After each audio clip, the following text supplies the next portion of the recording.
हाम्रो ग्रुपमा चाहिँ के हुन्छ म हजुरहरूलाई भन्छु है। मेरो काम चाहिँ भिडियो बनाउने होइन, अनि भिडियो गर्ने।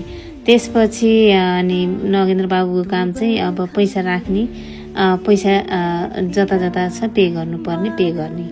अनि निरुको चाहिँ उसले चाहिँ सबैलाई रेस्टुरेन्टमा अर्डर गर्ने, अनि हिसाब किताब ट्याक गर्ने, कसले के खान्छ कसले खान्छ सबै उसको जिम्मा होइन। अनि अब हँसाउनेले हँसाउने, अनि अब हाँस्नेले हाँस्ने, के पनि बोल्न नजान्नेले सुन्ने, त्यो चाहिँ छ हाम्रोमा होइन।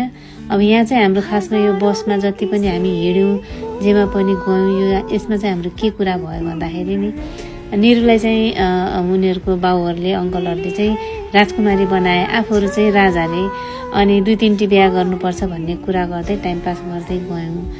मलाई चाहिँ यो पोखरामा नि सबभन्दा मनपर्ने ठाउँ भनेको यो सनडाउन। पहिला नि गाउँको बेला जाने मन थियो होइन, तर यहाँ चाहिँ त्यतिखेर के भएर जान पाइएन।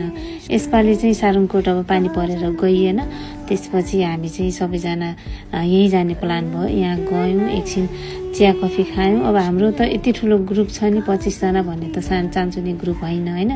हामी जाने बित्तिकै अब सकभर रेस्टुरेन्टमा सिट नपाउने होइन, पायो भने नि बिचराहरूले त्यो चेयर र टेबल मिलाउनै गाह्रो कि, यताको उता मिलाउन, त्यहाँ मान्छे म्यानेज गर्नै गाह्रो। अनि अब आफूले मगाउने खाने। एकछिन जाडो भयो, निकै बेर बस्यौँ हामी चाहिँ यहाँ। टन्न फोटो भिडियो बनाउन मन लागिरहेको थियो, तर पानी पऱ्यो कि, अनि खासै बनाउन नि पाइएन। अझ माथिसम्म घुम्ने मन थियो, कुसमा पनि जाने प्लान थियो हामीहरूको, तर यो पानीले गर्दा कहीँ पनि जान पाइएन। कतिजना यहाँ उल्टी गर्ने पनि हुनुहुन्छ, म पनि थिएँ, औषधि खाँदै हिँड्दै गर्ने हो, छोरी पनि हो यो दिया पनि। हाम्रो चाहिँ विभिन्न थरीका मान्छे छौँ, एकदमै रमाइलो भइरहेछ। मेरो भिडियो मनपर्नेले हेर्दै गर्नुहोस्।